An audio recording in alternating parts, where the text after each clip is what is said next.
Hey, good morning. Welcome to Grace. Hey, this morning we're going to paraphrase John chapter 16. We're going to find a principle, and then we're going to find a way to put it in practice. John 16 starts out with Jesus still giving his Olivet Discourse, and he's talking about persecution. That at some point the disciples are going to be kicked out of synagogues, that they're going to be persecuted. And the people killing them will be thinking that they're doing a service to God. Now, he says that, listen, I got to go away, but it's good that I go away. And they're like, you just told us we're about to be persecuted and you're going away. And he says, listen, I have to go because I need to send you the Helper, the Holy Spirit. And the Holy Spirit is going to do three things. This is for 16 verse 8. And when he comes, he will convict the world concerning sin and righteousness and judgment. Concerning sin, because they do not believe in me.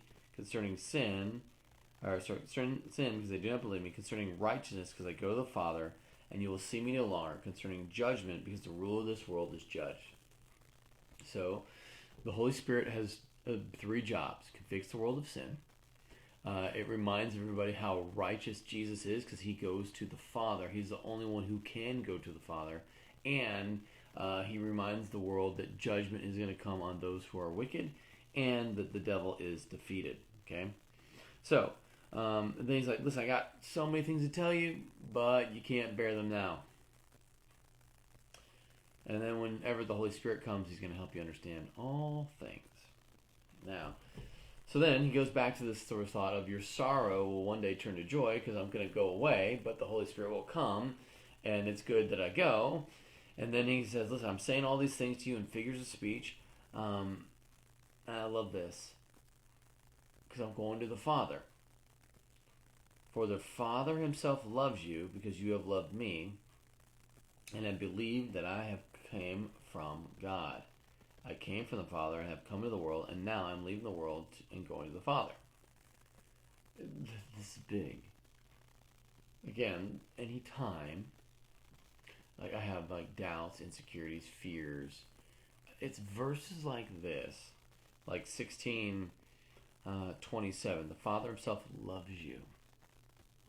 How does he love me? I know in the next chapter, he can explain that he loves me like he loves Jesus, which means in the midst of any sorrow, in the midst of any struggle, the Holy Spirit reminds me of how righteous Jesus is and how the depth of love that Jesus has, or rather God has for Jesus, in insecurity and in frustration and purposelessness sort of fades into the background as a reminder of that deep, deep love. And then Jesus reminds them, listen, in this world, you will have trouble, but take heart, I have overcome the world.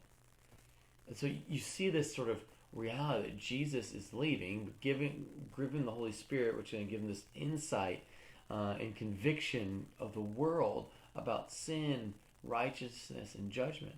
And so that joy should just sort of fill us up, that it's not our job to convict the world of sin. We relay the message, but the Holy Spirit does the convicting.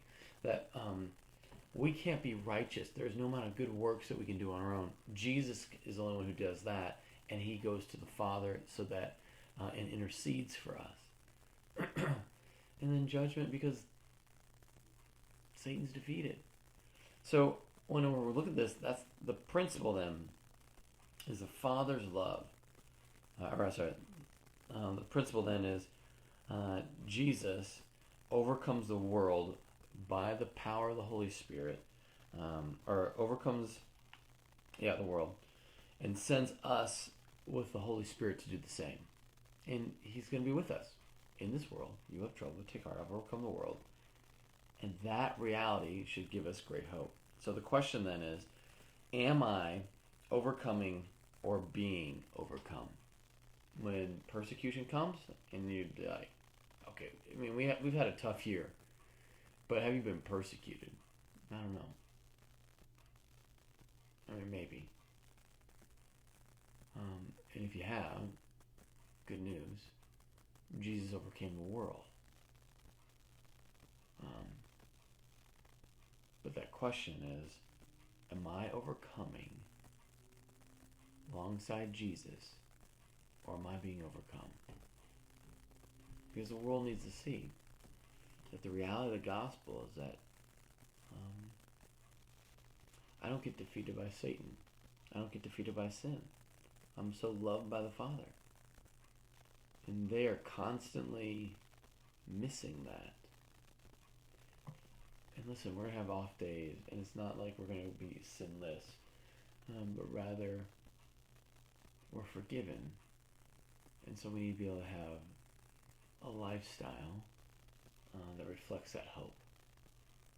Not so that we can sort of like fake it, but because it's so genuine and true.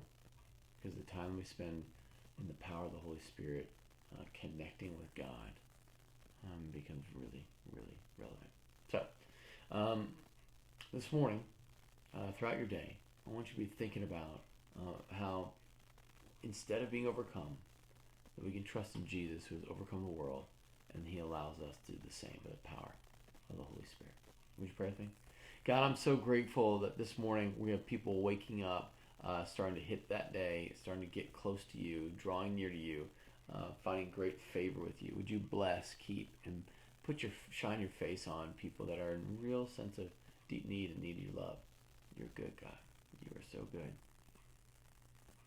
Lord, at work, at play, at school, at home, allow people to not be overcome, but be reminded that you overcome the world.